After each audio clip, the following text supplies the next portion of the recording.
कीर्तनाला आलेल्या किती सुना अशा आहेत उद्या सकाळी उठल्यानंतर सासूला कडकडून मिठी मारतात. अय सुना हो, किती सुना अशा आहेत ज्या सकाळी उठल्यानंतर सासूला कडकडून मिठी मारतात. दीक्षित महाराज मारतात पण मिठी नाही, मारतील पण मिठी नाही. उद्यापासून चालू करा. जिची सासून सून कीर्तनाला आली असेल तिनं देवाच्या मंदिरात जा, भगवान शंकरासमोर जा आणि सासूला अशी कडकडून मिठी मारा.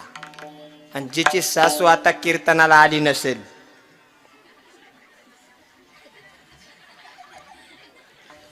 तिनं कीर्तन संपल्यावर घरी जायचं, रिकामं जायचं नाही. प्रसाद खायचा नंतर घरी जायचं, कारण आज आप्पाची पंगत आहे का नाही.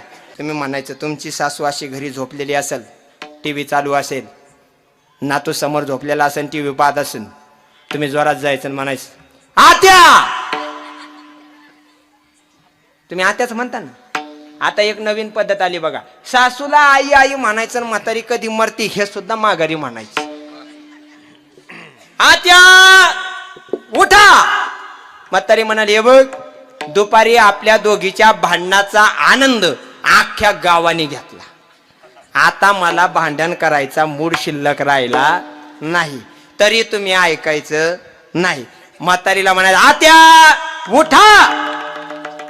नाही उठत, दांडाला पकडायचं आणि धाडकन म्हातारीला उठून बसवायचं आणि अशी मिठी मारायची, अशी मिठी मारायची का एका मिठीत म्हातारी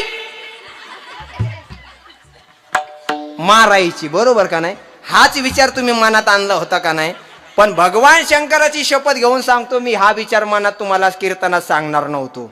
म्हातारीला अशी मिठी मारा का त्या आजीला असं वाटलं पाहिजे 50 किलोमीटरवरून माझ्या पोटचा गोळा माझी मुलगी आली आणि माझ्याच मुलीनं मला आनंदानं मिठी मारली. अशी म्हातारीला मिठी मारल्याच्या नंतर महाराज तुम्हाला जिवंतपणे तुमच्या घरात स्वर्गाचा आनंद मिळाल्याशिवाय राहणार नाही.